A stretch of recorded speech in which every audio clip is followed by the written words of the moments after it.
I'm going to watch my session today. That will be later.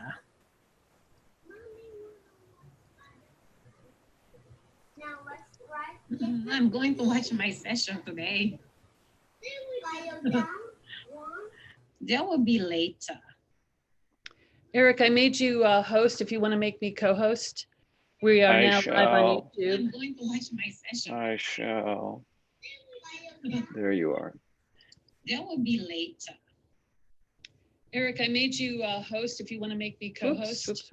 We are now live on YouTube. I'm going to watch my session. I shall. There you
Oh, funny.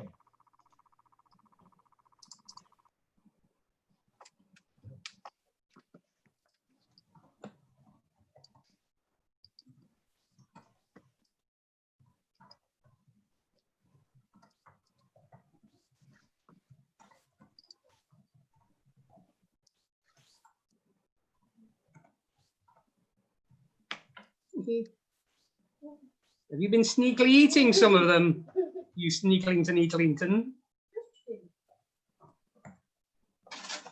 No, you not me because I have two. Are they nice? Very sweet. Okay.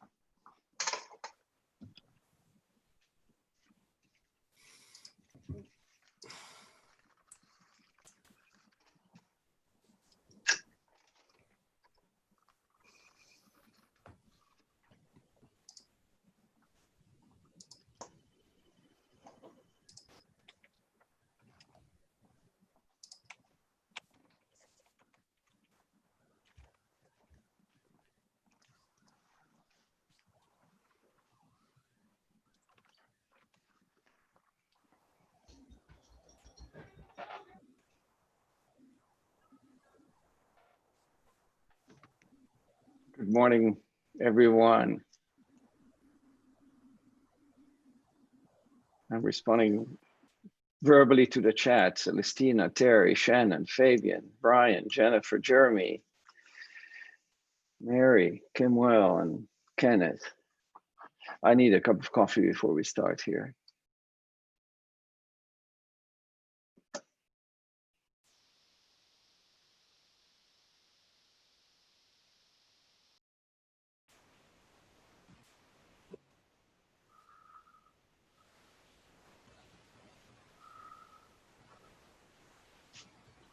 Sarah, I just want to thank you so much for all of your help yesterday and working through that. It seems to be working just fine now, or at least better than it was, and I had it all figured out. So thank you very much.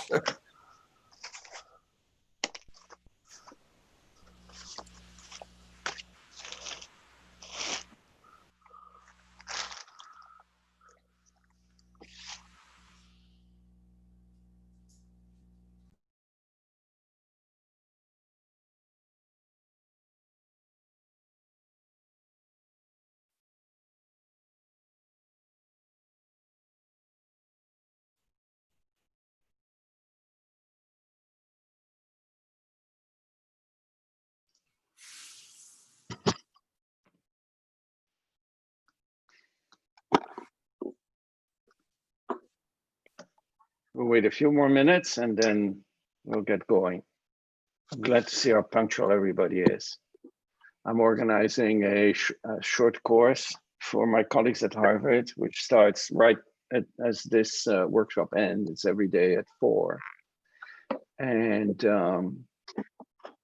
there people sign up, either on the dot or a minute late, which is sometimes very annoying because we're trying out different platforms and then there are always technical glitches. So I appreciate your being so punctual.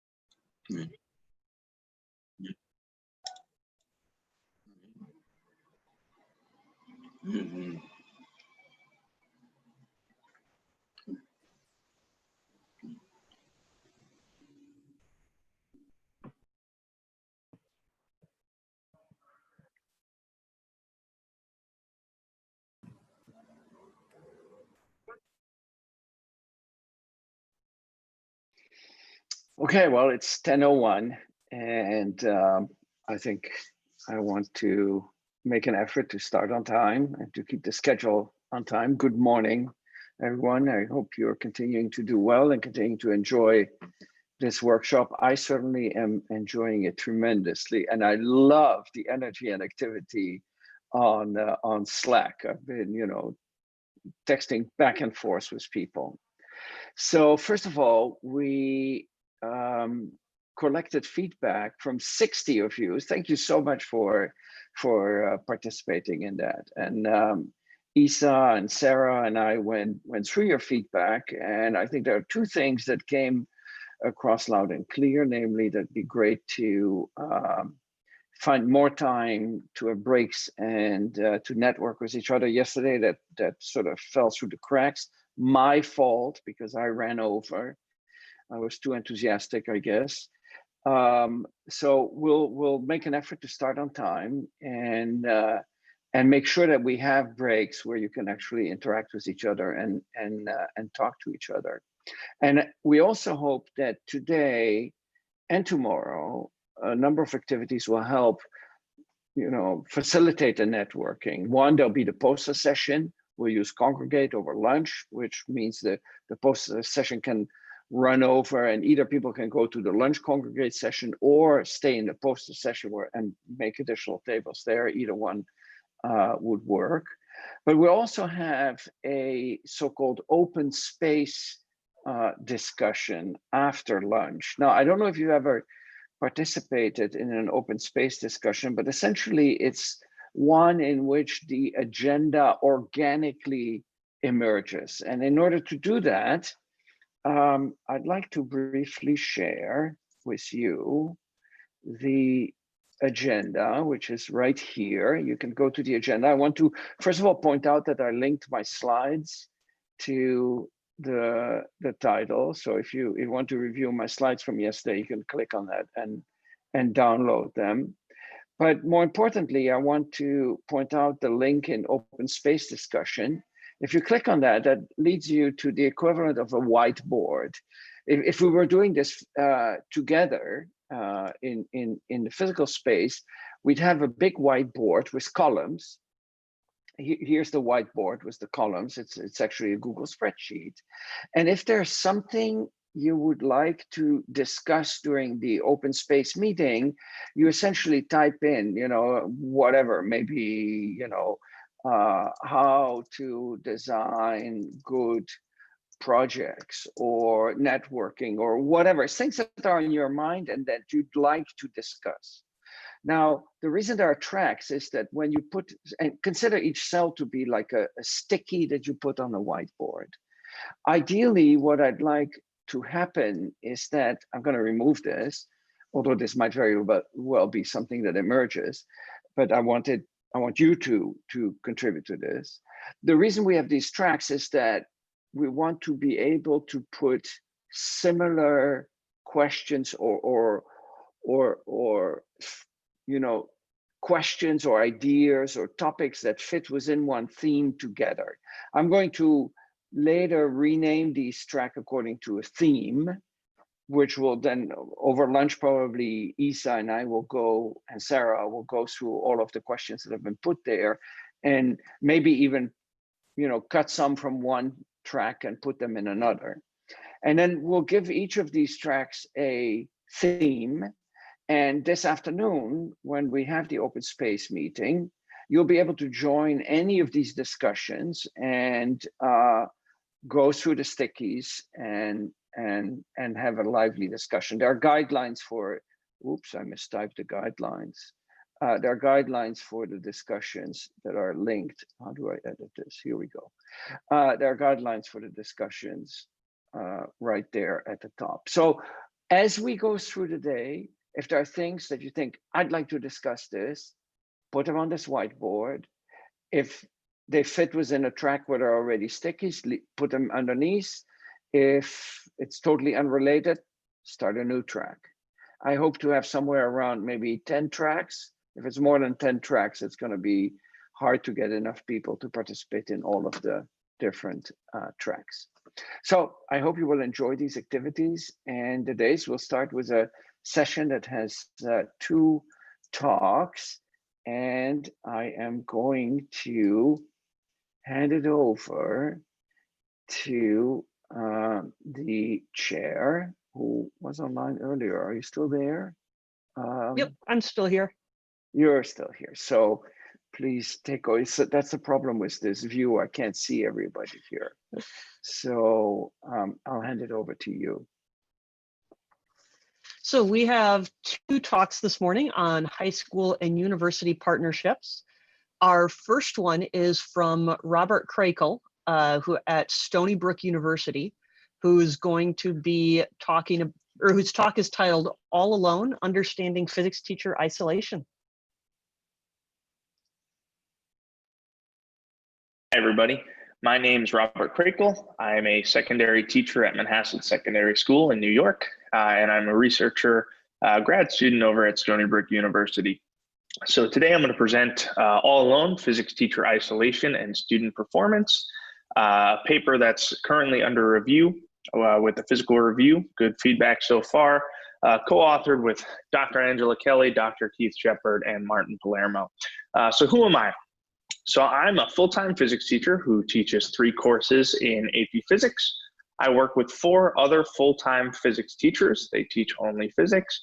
And my school offers 6 different classes, including a designated extra help course in the schedule and our AP Physics 1 course that runs double period every day, or 80 minutes. And so why is this at all important? And it's important because it's really not the standard, especially not in New York. So New York is a fairly large state. For this entire presentation, we're looking at the 2016-17 data that they have out. It's the most complete data set out right now. So there's about 2.7 million students enrolled in the K-12 school system.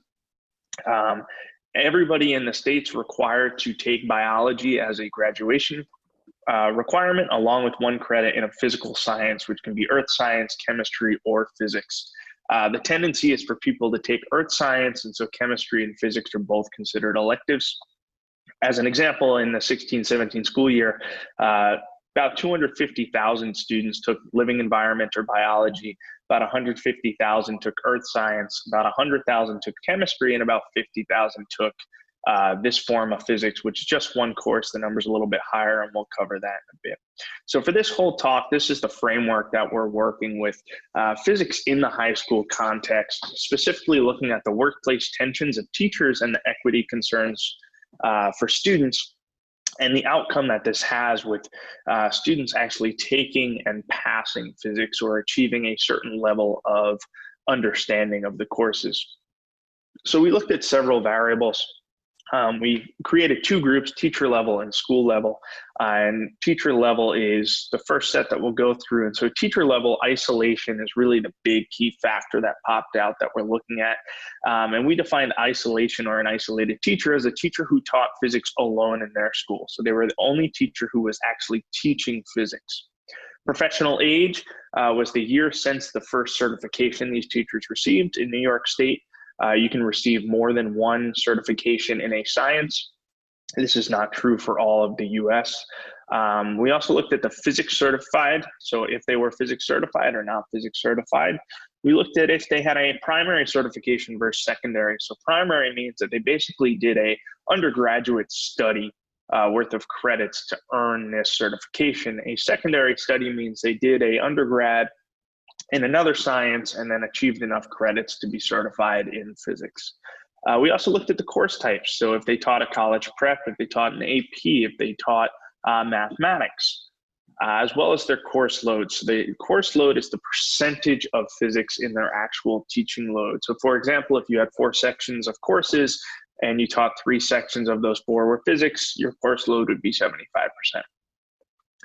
Above 50%, you would consider the person basically a full-time physics teacher or most-time physics teacher.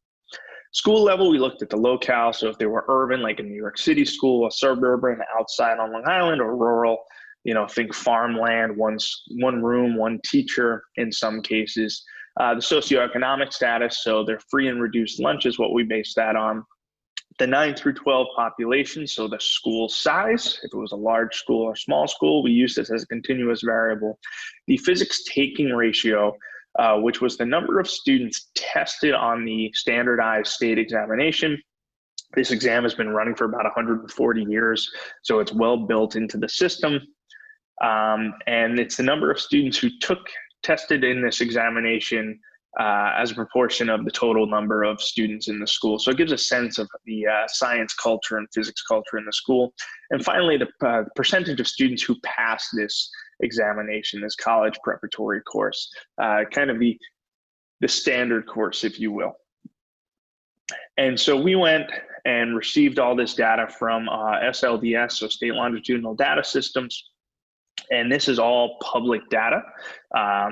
No Child Left Behind within the United States requires states to take this data. So even though this was done in New York, all of this data should be available for the most part from other states. Now, New York is special in the fact that we have a standardized testing system that all the students have to take, which differentiates it and gives another aspect of measurement. And so we had 4 guiding questions for this. And the first was the extent of professional isolation in New York State for physics teachers. The second was how the performance and contextual characteristics compare among high schools with the isolated and non-isolated faculty in physics.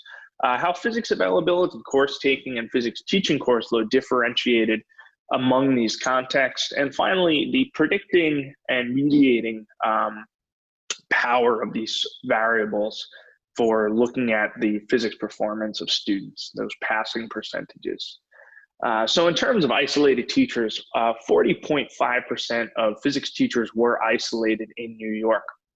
There were 641 of them out of the 1,584 physics teachers that we had. Overall, 77% of these teachers were certified in physics. Generally speaking, that's all of the physics teachers. And in terms of the certification of isolated versus non-isolated, the non-isolated teachers tended to have more or be certified more often, so 82.3% versus 69.3% of isolated teachers. So these isolated teachers are not only teaching alone, but for the most part, they don't hold a certification in physics. They may hold certification in another science, and in some cases in mathematics. In terms of the school view, 18.8% of high schools did not offer physics. Nearly 20% of schools in New York did not offer physics. Out of these high schools that did offer physics, roughly 66.8%, 67% only had one physics teacher, right? So almost 70% of the schools that offered physics only had one physics teacher.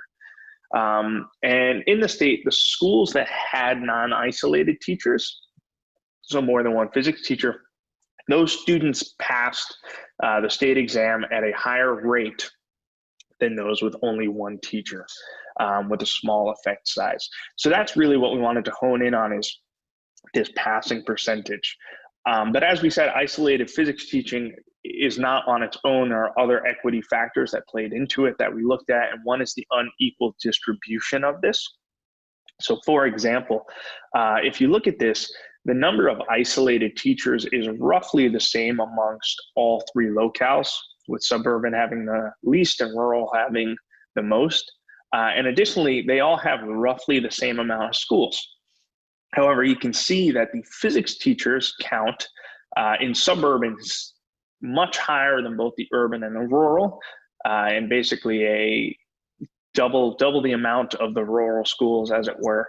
And you can also see, if we continue with that, that the amount of students is associated with that. So suburban has the most students enrolled in physics courses. This is for all the physics courses offered. Urban schools had the second most and rural had the least. In terms of section offered, suburban also offered the most sections. Nearly 2,000 different physics sections were offered, followed by the urban school with about 1,300 and the rural schools with just over 500. Overall, there were 3,804 different sections of physics taught in New York to 78,676 kids. Now, this is all the courses, including AP courses, conceptual physics courses, other physics courses. For the predictive and multivariable models we're just going to look at the one subset of courses that's the most commonly taken course in physics, the college prep course. In terms of rural schools, the isolation is very, very high. 84.5% of their physics teachers taught in isolation, and this amounted to 93% of their schools being isolated. In terms of certification, urban schools had the lowest amount of certified teachers, then rural schools, and then suburban schools, where suburban schools had 91.3% of their teachers certified rather. In terms of professional age, so again, professional age was just the amount of years since their first certification. Urban schools tended to have the youngest teachers among the three. There was no significant difference between the suburban and rural schools. This is fairly common knowledge that urban schools have a higher turnover rate. What's new here is that isolation may be a factor of that high turnover, along with the out-of-field teaching and the out-of-subject teaching. There was no difference between isolated and non-isolated teachers with respect to professional age, so the average age among both groups was similar. And a good highlight of this is there's actually more novice teachers, less than 5 years, than there are currently retirees. So the physics, you can see through this graph that the amount of physics teachers has actually been growing compared to leaving. But the flip side to that is there are a lot of novice teachers now that may be teaching in these isolated schools and non-isolated schools. And so the question of mentorship comes up. Multivariable model was run with all the variables before. I did not include them all in this slide, but they're in the associated paper. And so the two main outcomes came from this. Locale was a predictor, socioeconomic status was a predictor, and professional age. So both urban school district and the socioeconomic status were negative predictors, which again, shouldn't be much of a shock to many of us if you've been teaching physics. Rural schools, however, was a positive predictor. And part of the belief is that the isolation or the extent of isolation is so large in rural schools that it's something they may be used to. It may be a cultural sort of identity where their training programs and the students coming from rural schools have an understanding of how the systems work. In addition to that, there may be some self-selecting that's happening there, and it's an area that's going to be explored. Professional age was also a positive predictor, and professional age in this case actually partially mediated the negative relationship between SES and the student achievement, the percentage of students passing, as well as the negative effects of the urban school locales and the student achievement. And so this really highlights that importance of the retention rates in physics, especially among the isolated teachers. So this was all done on the population of isolated teachers, subset of that main database that we were talking about, and this was done on the college preparatory physics course. And so there were a couple limitations to this study. The first is it is a statewide case study. It may not be generalizable. However, this data should be available for each state, so it can be done at each state. Additionally, the United States is broken down into states, and each state controls their educational policy. It's necessary to assume the information from NISED, the New York State Education Department, their database is accurate. However, this data goes through basically a 3 vetting process where the schools check it, then the state checks it, and then it's put out for public scrutiny. The professional age is a proxy for the experience because we simply can't get the data for how long each teacher has been doing it. However, all of this data is census data versus survey data, so it can be tracked and it is vetted. So what this means to us, the teacher prep programs, a couple recommendations that we should look into and may do is we got to prepare the teachers for the challenges in the specific locales and the socioeconomic statuses, right? Urban teachers are going to face different challenges than the suburban teachers. One size doesn't have to fit all. We need to prepare teachers for the content outside of physics because in some cases, a lot of these physics teachers aren't teaching only physics, especially in the urban areas and the rural areas. And we should send the pre-service teachers to some of the suburban schools so they can work with the multitude of teachers, have more teachers to interface with. Mentorship becomes a question for these isolated teachers and as an area should be explored, especially for novice teachers. If they can't receive feedback from someone else in physics, are they really receiving useful feedback? And increasing the physics taking rate. So simply increasing graduation rates and increasing the courses that are offered may increase the physics taking and achievement. So in the future, we're going to look at a couple longitudinal studies of isolation and its growth. We're going to explore the rural schools, as well as examine the collegial interactions among the isolated and non-isolated teachers. And ultimately, we also want to look at the retention rate of these isolated teachers. So you can find all the references, and more importantly, you can contact me for these references if need be. Thank you.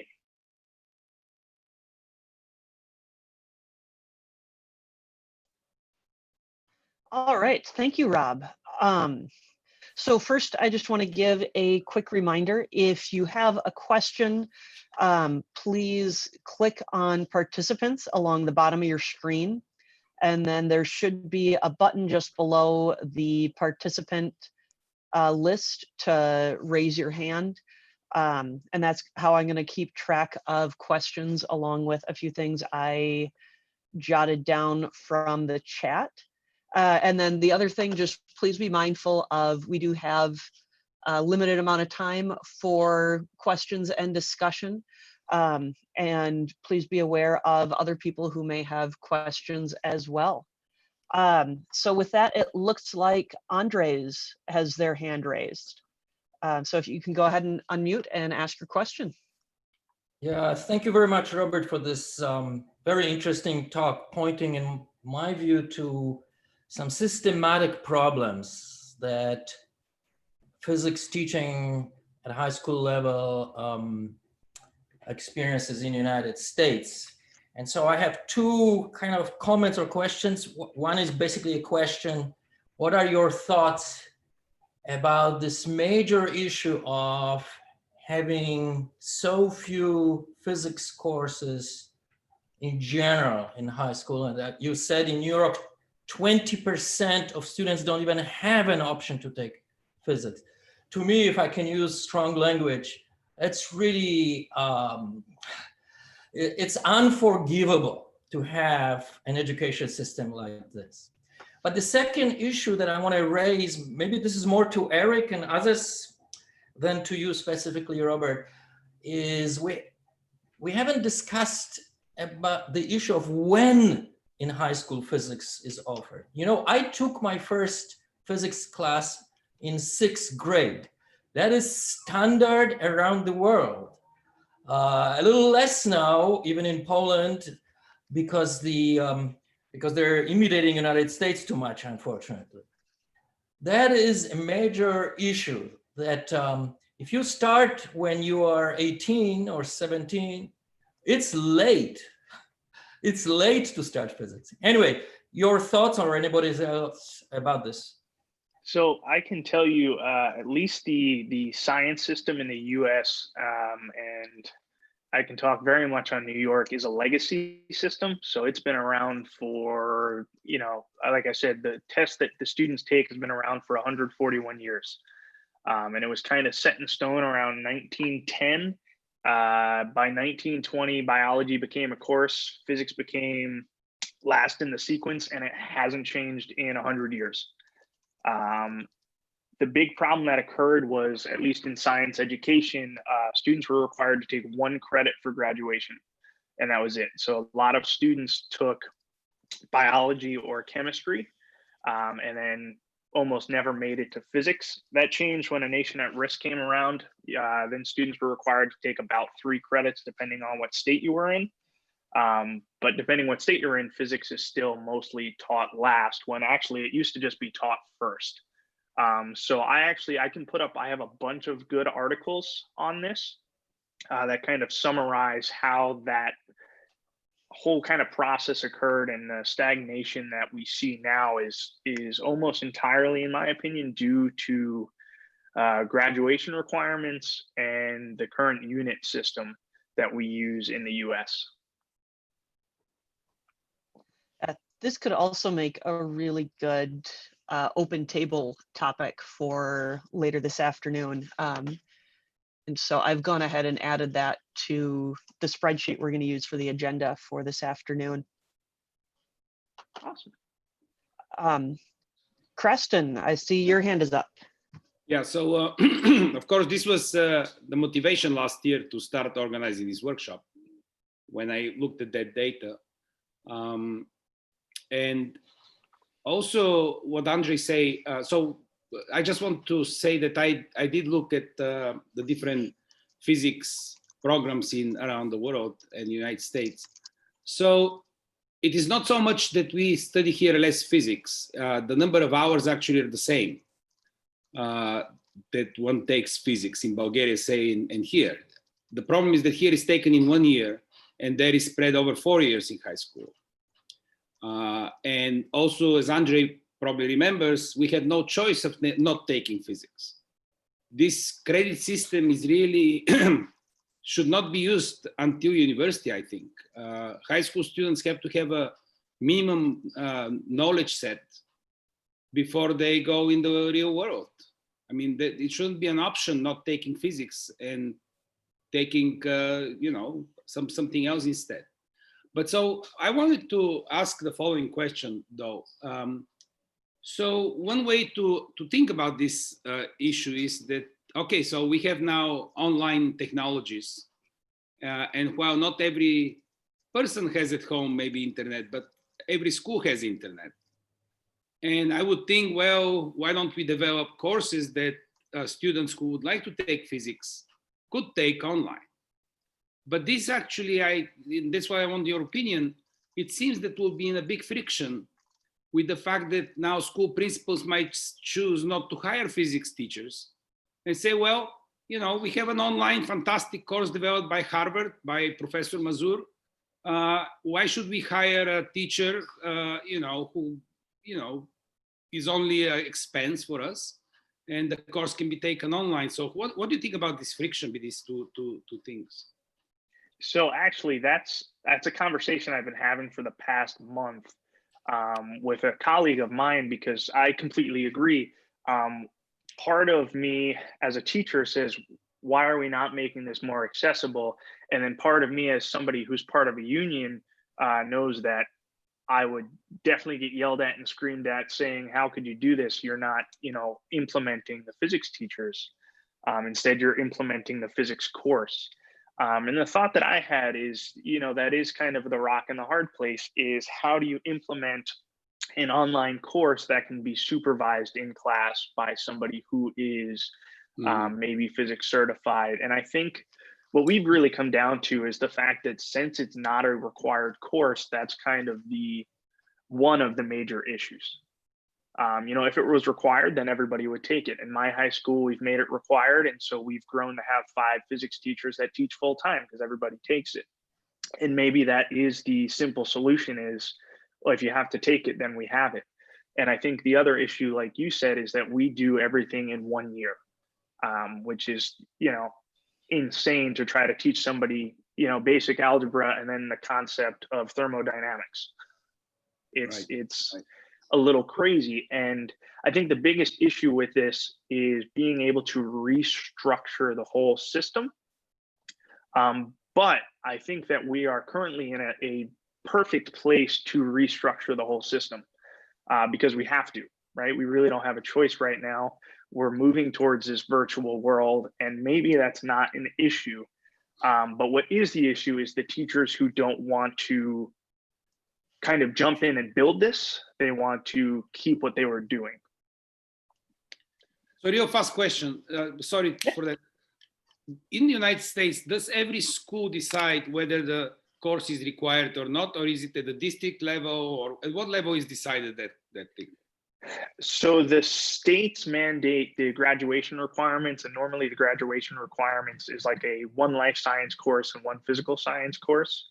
And then it's down basically to the district level that decides you're going to do the state requirements or you're going to do our requirements. Thank you. Absolutely. I'm going to go ahead and jump ahead to Margaret Chung, who had also shared a question in the chat. So Margaret, do you want to unmute and ask your question? Yes. One of the things about is a racial issue we haven't been addressing about. A lot of the minorities in urban system is not really due to self-selecting that they choose to live there. It's because of a legacy of housing segregation. So I wonder, how would you address that as part of the factors when you analyze the wealth inequality and also systematic racial factors into the inhomogeneous distribution of the physics teachers? Thank you. So actually I have, if you message me, I have something that I can send you for this. I can share it with everybody. We actually looked at the subset of urban schools too. And I'm refining a paper on that now. And what we actually found is if you increase the test taking ratio, so if you actually just increase the amount of students taking physics and then taking this exam, as that increased, the amount of students passing also increased. So something that happened in New York, specifically in the urban areas, Bill Gates and the Gates Foundation made this small school movement. So they said these schools are too large. What we have to do is make them smaller so that there's the teacher per student ratio was smaller. So they got more one-on-one time. And what that did in turn is it removed physics from a lot of schools just because they couldn't afford to get these teachers. And so we are actually looking at those specific locales, because I think that there's some things that you can generalize, such as teacher isolation and the effect that has. And then there's some things that you really can't generalize, such as looking at urban schools or looking at rural schools, where you really do have these specific contexts that you have to take a look at.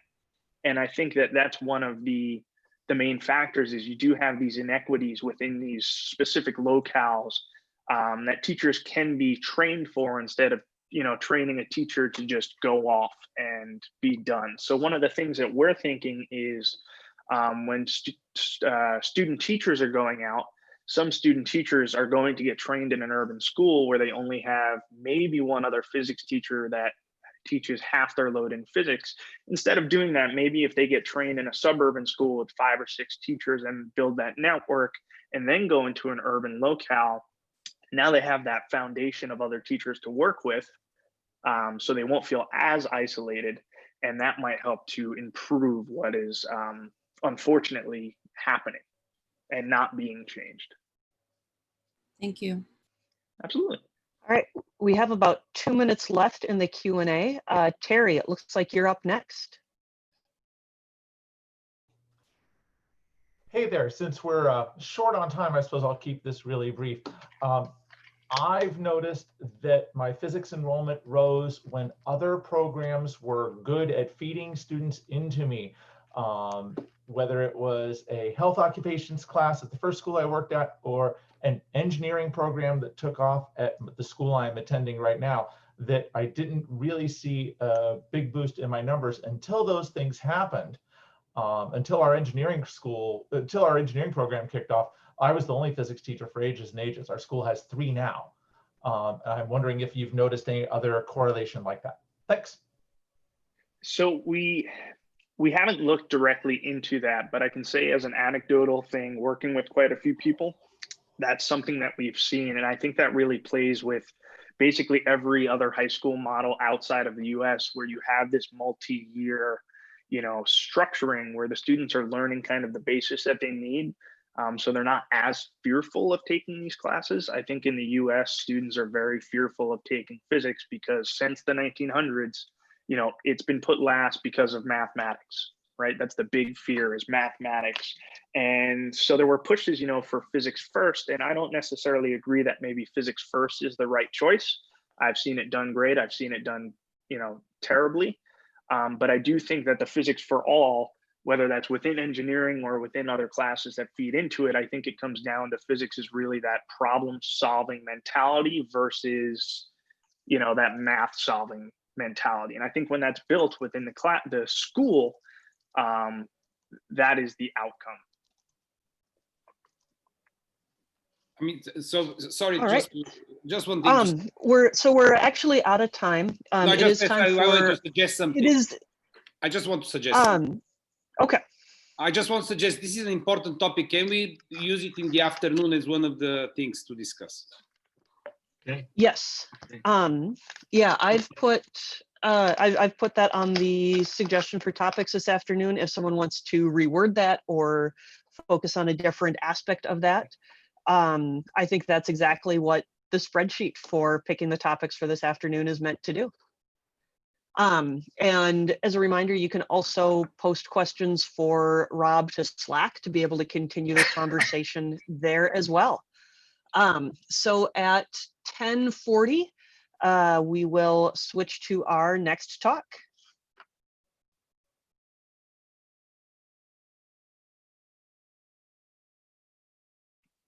So now we can discuss, in addition, what we want. Yeah, well, on the schedule, this is a 5-minute break. I know. No, just I was thinking that when humans But develop, if anybody stays, feel free to have a discussion here or go to the congregate table. I mean, this is unstructured time, so I mean, to be used as you wish. I mean, in human development, people develop between 9th and 12th grade, and they should get different complexity of knowledge as they go along. It's not just the whole physics being dumped at them at age 17. I think it makes more sense to complexify more and more as the children develop. I completely agree. I mean, the biggest problem that we see here, at least in New York, is the graduation requirements. They force the kids to take biology and they force the kids to take normally earth science because they're the easiest to pass. I think to pass the exam, you need like a 40% to get through it, which is just, it's insane that they think that's acceptable. And so, yeah, it's a different mentality that really, in my opinion, ruins education for a lot of kids, especially when you have teachers that come from that same mentality and they go, it's a safe job.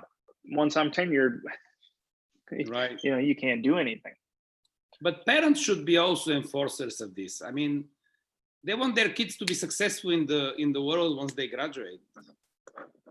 But remember, parents have the parents that are now sending kids to schools have been raised and taught in the same schools. So when there was even less physics, so they don't even know that physics is necessary. Yeah. And by the way, I completely agree with Creston's comment about development and so on. Also, physics really, as we all know, requires returning to the same topics again. You learn mechanics in some early classes, you think you understand it. Then you take an advanced mechanics course, you realize you don't know anything in mechanics. Then you go to graduate school, and you take Goldstein mechanics, and you realize, my God, I still don't understand anything. You don't learn at one swoop. Well, can I chime in for a second? Physics is taught throughout school, throughout elementary and middle school.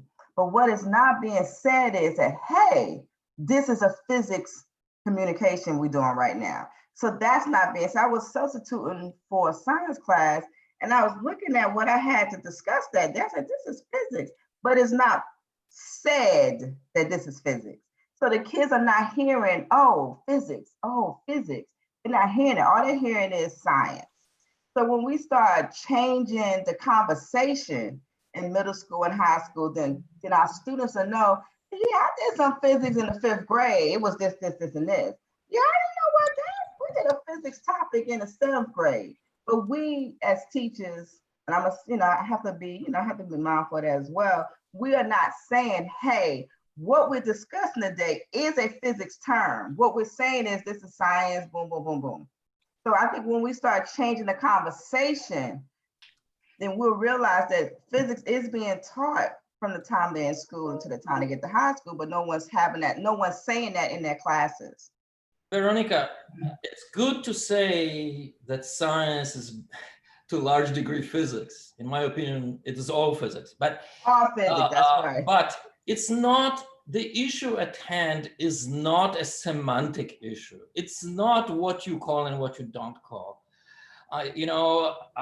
Many of these, I don't want to generalize, obviously I don't know, but I've seen some, this topic interests me, and I've seen some programs on how science is taught in middle schools. It has nothing to do with physics. It has no experimentation. It has no measurements. Yes. Nothing. They actually do. They actually do physics type experiments in middle school, but it's not called physics. They don't put that particular assignment or that particular lesson that day under the topic physics, but what they're doing in my eyes is physics. I don't know that is what. So I hate to cut this off. There's some really interesting conversation happening, and I certainly hope it continues during the open discussions this afternoon. But it is time for our next speaker. And so I want to go ahead and introduce Miliana Suskavchevich, who is going from Clear Creek High School in Texas, who's going to talk about a study of physics faculty and high school physics teachers' instructional practices, implications for experiential STEM PD model. Sorry about that. My name is Miliana Shushkavchevich. I'm currently an AP physics instructor in a suburban school district in Houston. And this work that I'm going to present today is about physics faculty professional development, experiential model. And this work was done when I was a research faculty at University of Houston. So the names that you see on the screen are Rebecca Forrest, Wallace Domini, and Andrew Capral, and they were closely involved with this case study where we had professional development cooperation between higher education institution, namely University of Houston, and the area school district. And that professional development was actually targeting high school physics teachers with a goal of transforming and improving the quality of physics instruction at the high school level. But one of the unintended outcomes, so to speak, was actually faculty professional development. So on that note, I'm moving on to the slide where I briefly describe the current state in the physics education research arena. So past decades have seen a tremendous development of instructional materials, pedagogy, curricula that are pretty much research-based and aligned with the current understanding of how people learn and the knowledge of cognitive science.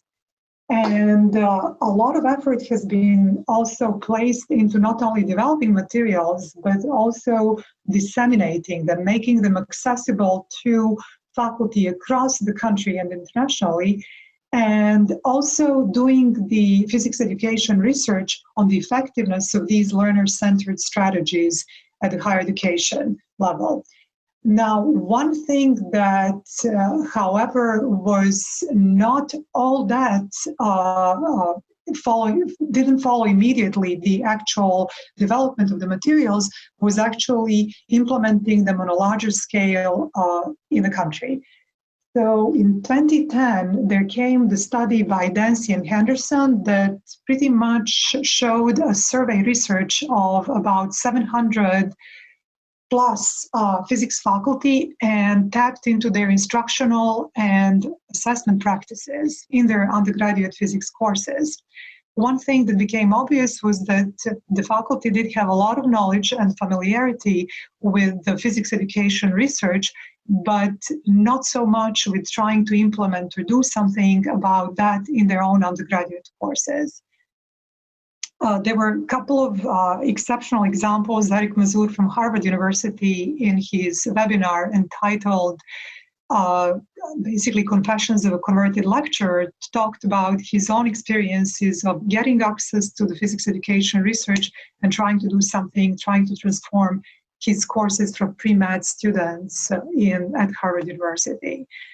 But as I said, most of the time, that kind of work is left to the individual faculty and their own willingness to do something to improve the quality of instruction at their own institutions. And just in the past, I would say, decade or so, there was maybe more effort placed into a more targeted way of basically training faculty and improving their teaching practice at the university level. But this case study is not about that. This case study is about actually trying to improve the quality of high school physics by providing a professional development program for about 20 physics teachers in the greater Houston area. And this is actually collaborative work between the University of Houston and the school districts. So the actual program called STEM Teaching Equity Program offered basically the guided inquiry-based instruction to the area school teachers. And the structure of the program was such that they basically met 2 weeks during the summertime, followed by the year-long bi-weekly sessions, 3-hour-long sessions. And at any given basically session, both physics content faculty and physics instructional faculty were present and jointly co-facilitated these sessions for the high school physics teachers. So one of the hypotheses, so with the primary goal in mind, which is improving the quality of high school physics instruction, one of the unintended outcomes was basically that this was a transformative experience for all stakeholders involved in the process, including the college level physics faculty who has active research outside of the physics education, but teaches undergraduate physics courses. And so one of the things that came or emerged while starting this PD for high school physics teachers was that maybe the exposure to the inquiry-based physics program might actually bring some transformation among the physics faculty courses at the undergraduate level. And the expectations were there was no set target. There could have been minor tweaking in their undergraduate courses to maybe some major transformation, like fully inquiry-based physics classrooms.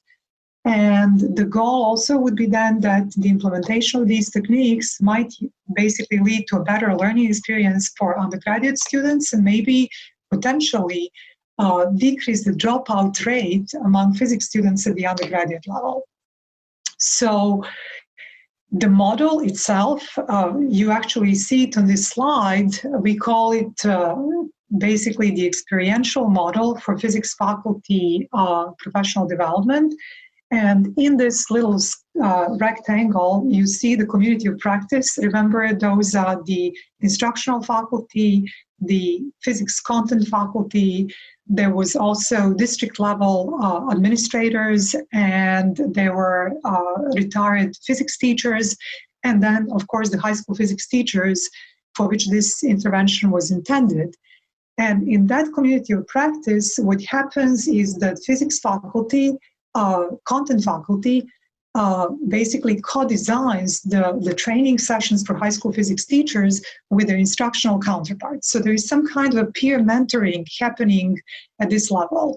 And then within that community of practice, both parties, instructional and content faculty, actually facilitate this learner-centered instruction for high school physics teachers. Now, what's happening outside is that some of these practices might be useful in college-level classrooms. So the physics faculty, the content faculty, basically tries some of these techniques in their undergraduate physics courses. And so it is an iterative process, because learning from what works in college-level classrooms might be then fed back and then kind of refined and in another cycle. So this is pretty much that model. I have to mention that it's pretty clear from this presentation that this is not rooted in any kind of empirical research. This was pure observation of what went on while designing training, professional development training for high school physics teachers.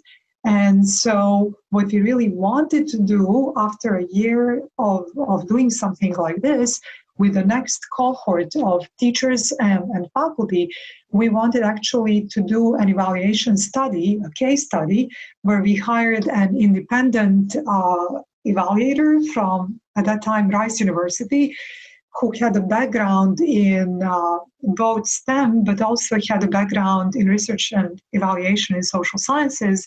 And we basically charged him with, we would like to basically see how is that participation in teacher professional development actually affecting college-level physics classrooms. So the data that he basically suggested and collected was basically classroom observations. He managed to meet 2 or 3 times with each individual faculty that participated and observed their classrooms. He also had the survey of instructional and assessment practices, which was mimicking the survey that was basically described in this Dancy-Henderson study in 2010 with 700 plus instructional faculty, physics faculty from across the country. And lastly, at the end of the semester, our evaluator actually conducted a semi-structured interviews with physics faculty. So basically, these sources of data told something about the extent, if any, at which the physics faculty actually implemented some of the practices in their undergraduate level courses. One of the things that I would like to say is that the entire evaluation study is actually available. It's about a 20-page document. But one single slide that I'm showing here is basically professors or content faculty cross-referenced with observed instructional strategies. So this is something that the evaluator, the instance of the different pedagogies or instructional practices happening at the undergraduate classrooms by 6 faculty members who that particular year participated in this kind of professional development program.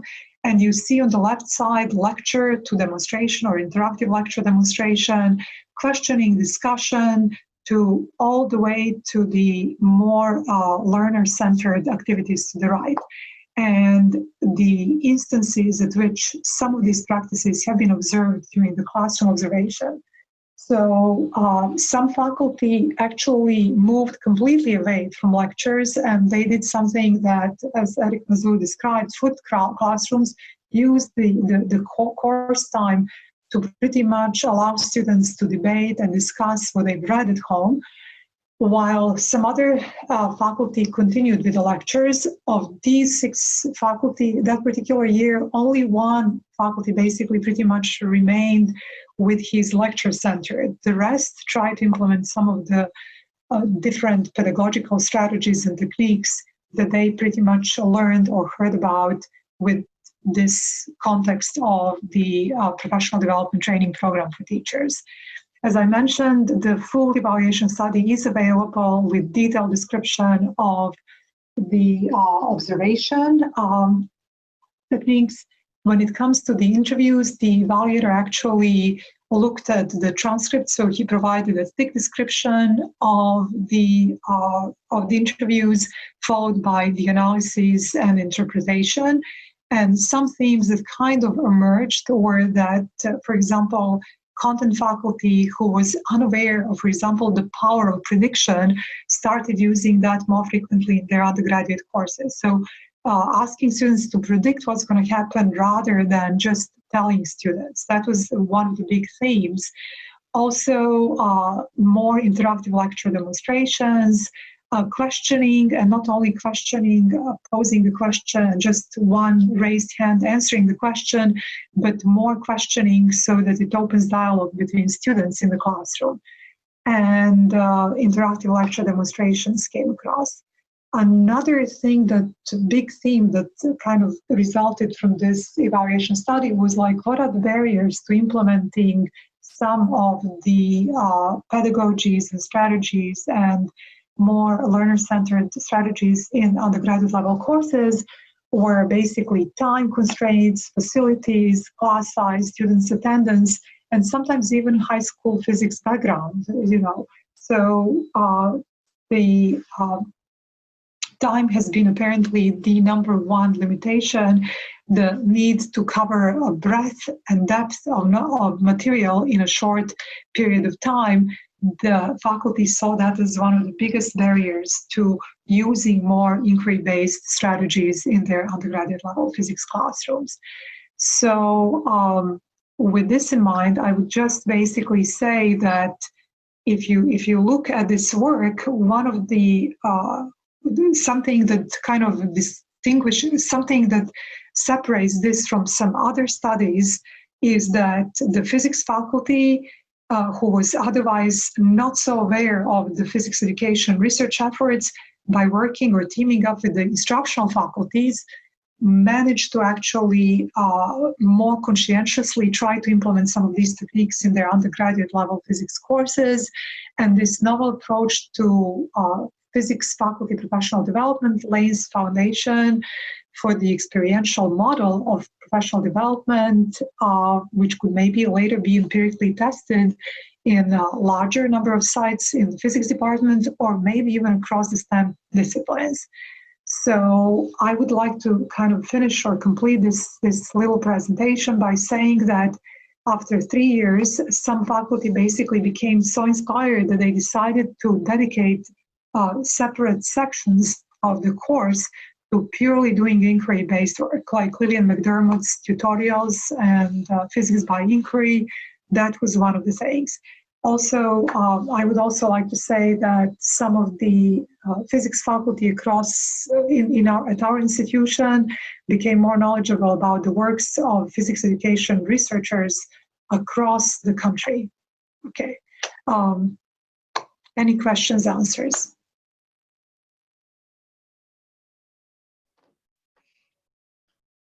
All right, and Miliana, you had requested just a minute or two to follow up, and then we'll move on to questions.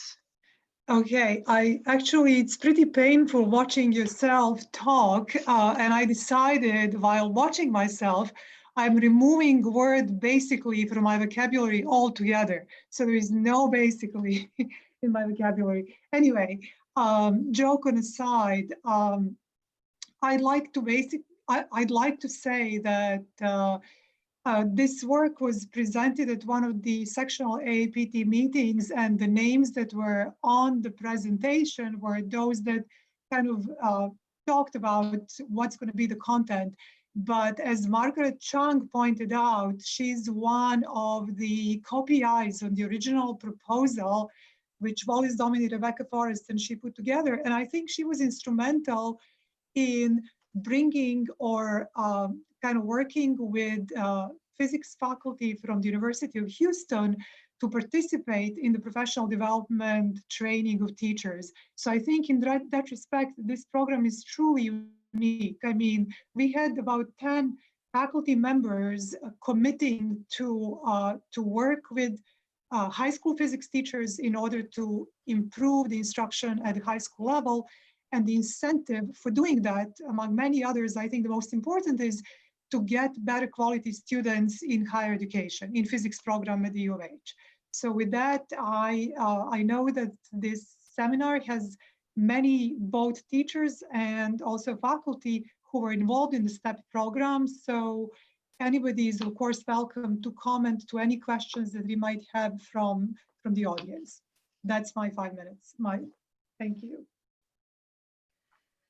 Isa, would you like to start us off?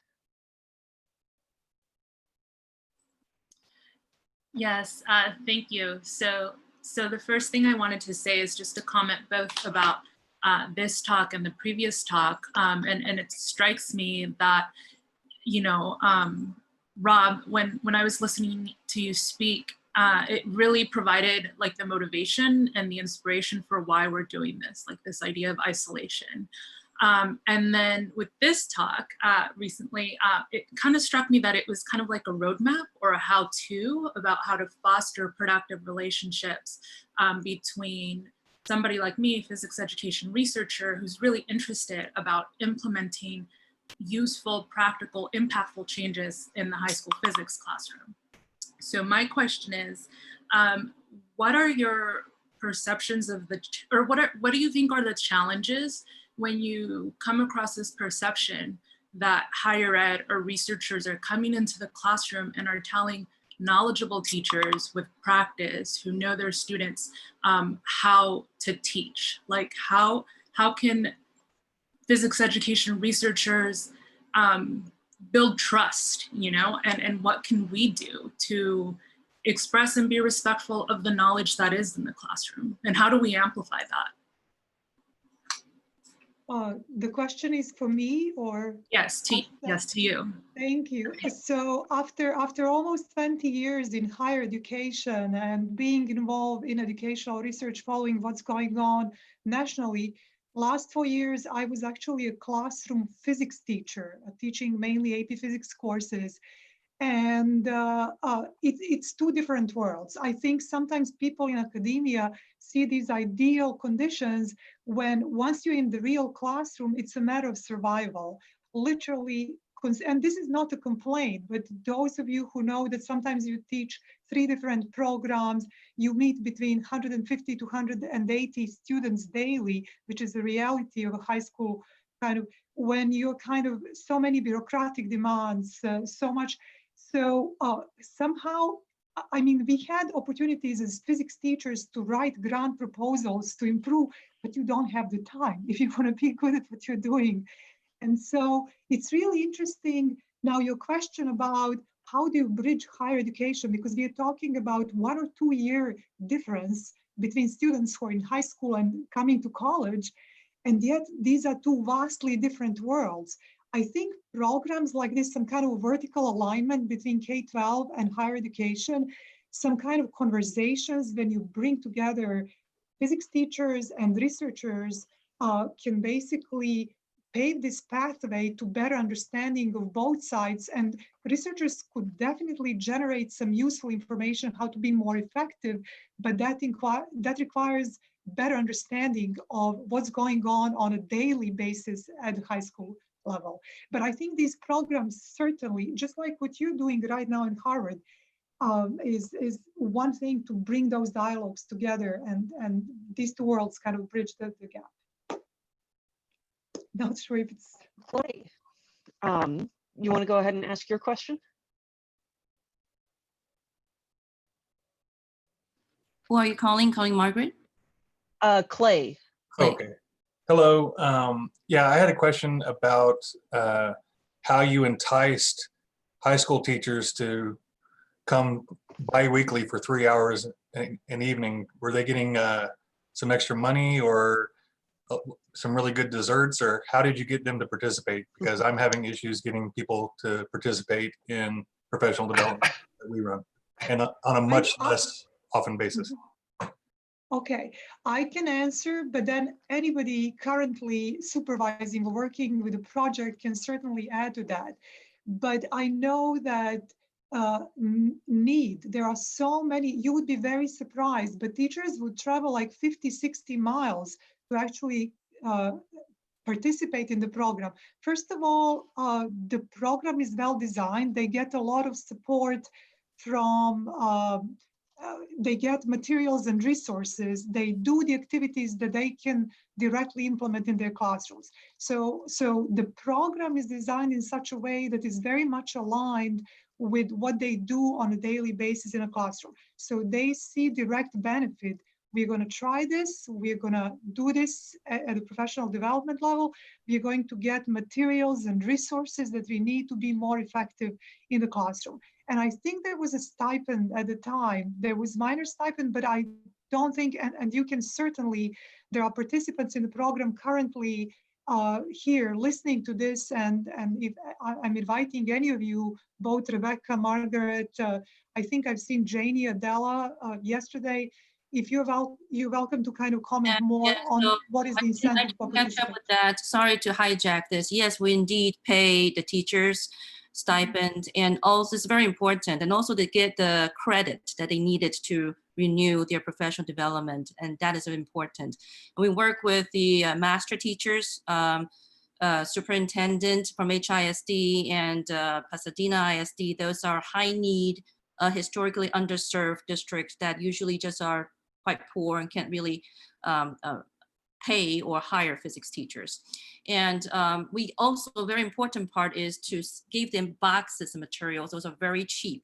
So it's not like you need thousands of dollars, very cheap, that they can just bring it to their classroom worksheets. And also we use the resources to buy Vineyard's tool sets, and those are very expensive, thousands of dollars, but we have that like in UH, so they can actually borrow. So it's like a co-op system. So whoever wants it, they can come in and borrow for a few weeks and come back and teachers share. So we have a kind of sharing community that help with bridging content. And one of the things I wanted to address, sorry, I hijacked this one. I wanted to make sure that UH is a minority serving institute. And it's very important. It's because most of our students are actually people of color, Hispanic and African American. So, and then they predominantly come from those underserved minority high schools, because the students with high performance, they go to UT, A&M, go to Rice.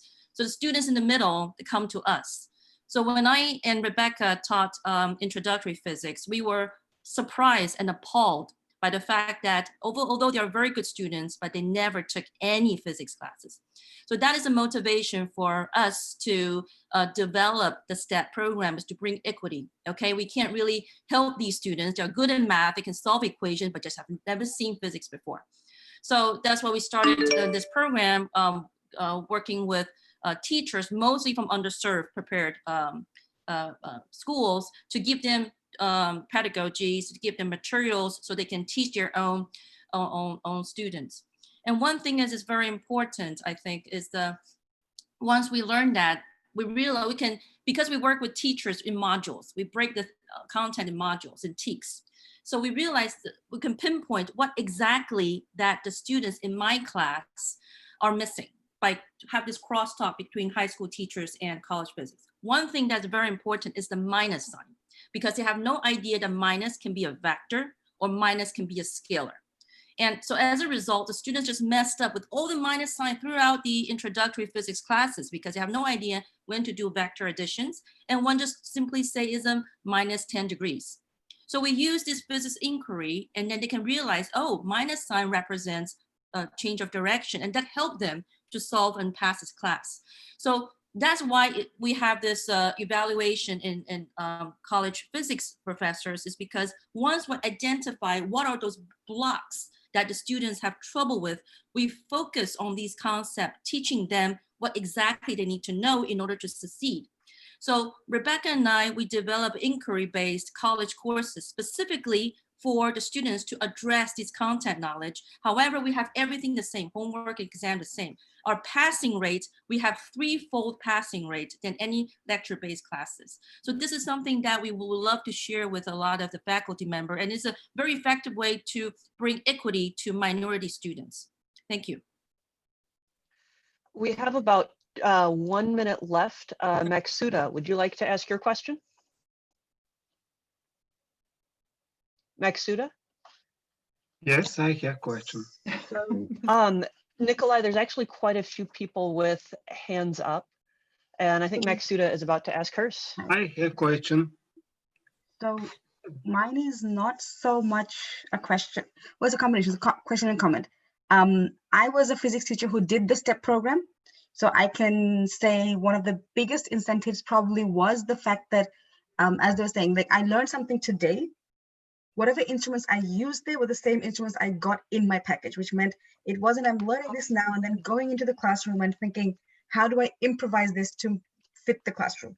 It was literally geared towards the classroom itself, not just giving us the knowledge of, oh, this is the physics knowledge you need to be able to teach them, but here's the material to be able to immediately implement. So great job with the STEP. Like, I will accept that I was forced to go there. My colleague took me, but it was one of the best decisions I made. Will STEP be coming back? Yes. Maxuda, I just would like to comment. I didn't have the pleasure of seeing you as a participant, but I can imagine what you're saying. Thank you for saying that. And it was just brilliant. Is there a STEP for other sciences, and is this going to come back so we can take some more colleagues to actually get better at? And will it be done at a national level? Is it possible to like take this national? I hope so. STEP was, unfortunately, there's no funding to continue after 2 years ago. So I was hoping maybe this, Kristan is here, maybe we can think, Kristan can think about some program can, amplify this to a national level. That's the idea. Thank you, Kristan. Awesome. So that does end our official time for this. We have a 5-minute break up next with the poster session starting at 11:15. If you'd like to continue this conversation, you certainly can do it informally during break. You could go to Congregate over the lunch break. And then as a reminder, we also have the open sessions this afternoon, and it would be great to have some open sessions dedicated to topics related to these talks, because it certainly seems like there's a lot of people who have a lot to say about this. So thank you very much. And we'll resume at 11:15.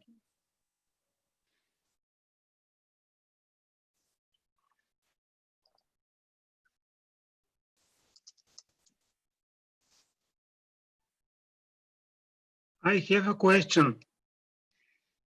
Can I ask? Yeah. Do you have a solve of this problem with physics education? Because in Bulgaria we have the same problems, but we have a decision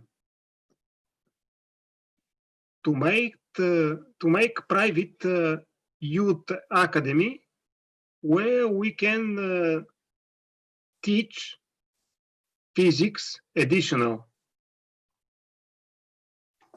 What are you thinking for? Margaret, do you want to say anything? I mean, it's internationally depends on, you can certainly have the collaboration between university and high schools in various kinds of formats, but we are not familiar exactly with the structure and the. I can make a recommendation for you guys. Yeah. I actually ran an organization in Southeast Philadelphia, Southeast Pennsylvania. It was Region 1 of the Physics Olympics. And we ran a program there for 30 years. It was called Physics Olympics. And it was teams from different schools would share rules of different events. And they were mostly building type events, hands-on type events. And building a mousetrap car, rocket competition, card building, problem solving was worked into it. There's always a mystery lab because it was all the physics teachers that would coordinate it. And there's always been a lot of teachers that are willing to do that extra planning and work to set up the building for the event and everything. But all in all, we did 3 events over the course of the year. And it was enrichment for all the physics students that wanted to get that extra time and they could dedicate to those interesting projects. And since there was a large group of students from different schools, all using different approaches to solve those projects, it made for good competition. And as kids, they hear Physics Olympics like, oh, great, Physics Olympics sounds great, but they always have tons of fun there because it's relaxed time, and the enthusiasm of Social. everybody is contagious. You're with a group of people that are all fans of physics. They're all there on a Saturday morning. So we did it 3 Saturdays. There was like a fall event usually towards the end of October, and then there was an event in December, an event in the spring. I think they even shortened it to 2 for the most recently, because they were dropping members. They were losing people to Science Olympiad and everything. But I think that size of like 8 to 10 schools is a good size, because you can kind of rotate. They did rotation events and build ahead events, and they had like five different things that were all interesting problems for kids to try to solve competitively. And I mean, it doesn't sound like a ton of fun to build a tower out of aluminum foil, but if you're doing it competitively with another group of kids, and you throw in, like, you have to put a highlighter on top or something, it makes for some interesting problem solving, and it's the type of things that kids do really well together. So that's something that I've always been a big advocate for, and I did it right up until I left the classroom last year. But I even have I actually shared out to all the people who registered up through the last, I think, like 10 minutes I checked. A spreadsheet a file that has like spreadsheets with all workshops built into it, but it actually has the rocket workshop built into it. But also those physics Olympics competitions, there's a lot of great sets of rules and competitions that are just good learning experiences for students. Like, I would leave the stuff on a sub day if I knew I was going to be out for something, or on a school business day. I would leave the equipment and the instructions and just tell the class to break up in 3 teams. And just their competitiveness with each other gets them doing it. So do you know by any chance of physics of Science Olympiad? Because we in Texas have Science Olympiad, and that's something similar in various disciplines, not necessarily in physics, but they have the experimental component where they build something, but they also have the formal test and students love that. They love competition, and as you said, nerds, that's a great venue to socialize and kind of. And it gives kids an opportunity to be great at something that Absolutely. Like you never would. I mean, the kid that is able to build something like so well on their own, and just like that they get to highlight that skill set and succeed in front of their friends. Like it's definitely a good. And then the kids that don't do a good job, they laugh about it because they know they just stayed up the night before and tried to do it, while the other kid put all the work in. So like, sure, it makes a nice dynamic, and it doesn't hurt to get a bunch of kids on a bus on a Saturday morning for something other than sports too. Thank you can ride buses. Thank you for sharing. I hate to interrupt here, but it's 11:17. Yes. I have to say. I thought we were just the stragglers. Sorry. No, that's quite all right. And I love these informal interactions. And Miliana, I love your talk. And, I'm so sorry. I'm so taking word basically from my vocabulary, because I really. Anyway, but thank you. Your webinar, Confessions of a Converted Lecturer, I watched it twice, long time ago. I remember it so vividly. I mean, I laughed with myself listening to some of your conversation, doing conceptual tests in electric circuits. Like when students raise hand, how do I start the problem? And you told them, when you start it, you're going to be done with it. And I'm all that. It just you're making me laugh. blush here. No, seriously. And well, thank you. Nice I'm glad that my story resonated. They were wonderful stories. Yes, thank you. Yes, no, let's continue the discussion on Slack and elsewhere. So we have to less structured. I mean, we're slowly going to lose structure today. We're going to go from presentations to posters to an open space meeting. So I am going to very briefly share my screen with you. To point out a few things. You should all have the agenda, and the agenda is linked to the space where we're going to have the poster session, which is not Zoom. And bear with me, if you haven't been to Congregate, wait until you click that link until after I've given the demonstration. Otherwise, we're going to have a lot of people who are in 2 places at once, and it's not going to go that well, because you'll be speaking at the Congregate table, and it will also be broadcast here on Zoom. So we're actually going to leave Zoom for this session, and then we're reconvening on Zoom.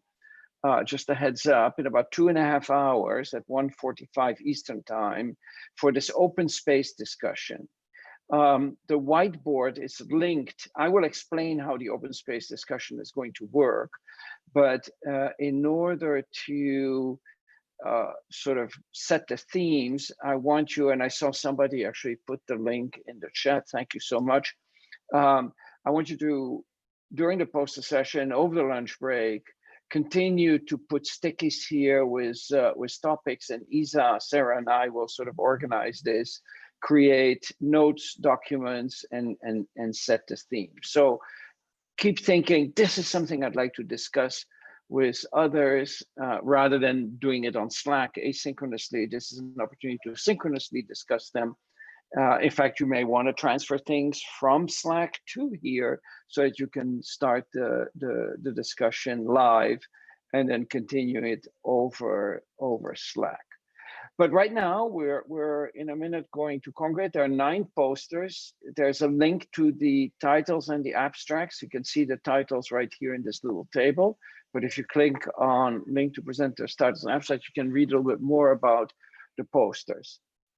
You can access the poster session by entering this URL here, congregate.live.nsf, National Science Foundation, all lowercase, HS, high school poster.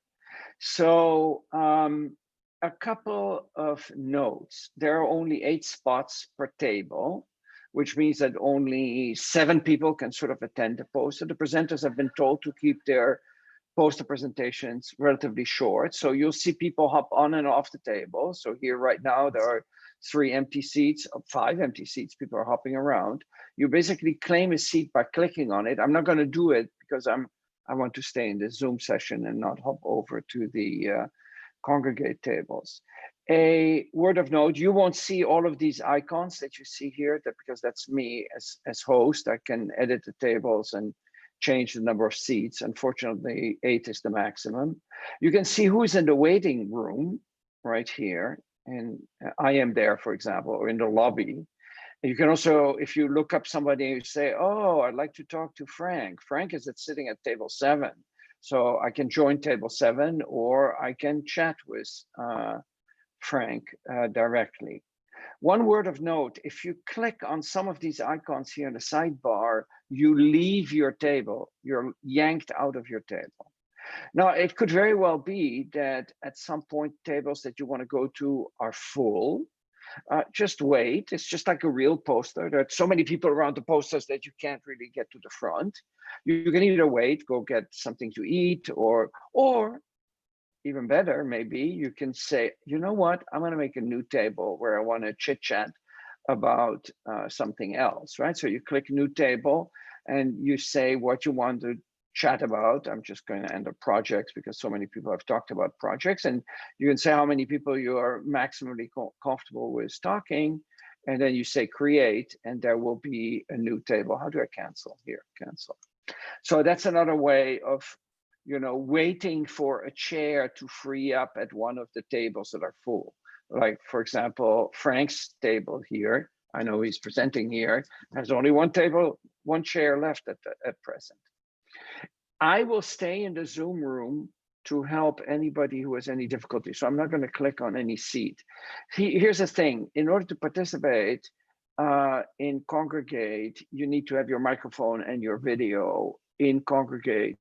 It's probably not a good idea to have them in both places, because that way you're broadcasting the audio and the video in 2 places. So I would urge you to quit this Zoom session in which we're right now and hop over to Congregate at your convenience.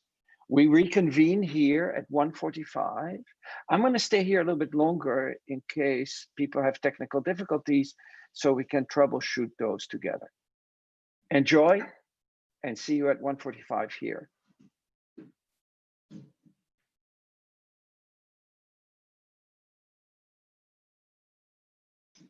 And even though I may have my audio and video turned off, I'm still physically here. I have my earbuds in, so I can, if somebody calls my name, hey, Eric, then I'll come straight to my screen. Eric had one question. Yes, Sarah. Should we keep the YouTube live on, or shall I just kill that until we come back in a couple hours? I would say so, because it's going to Okay. be a rather boring live stream. So if you don't mind, since you're the host, just killing that on the icon top left. Stop live stream, right? Yeah, exactly. Okay, great, good. I'm gonna make you host again. Yeah, sure. So that you can start it again, or can I just start it also from here?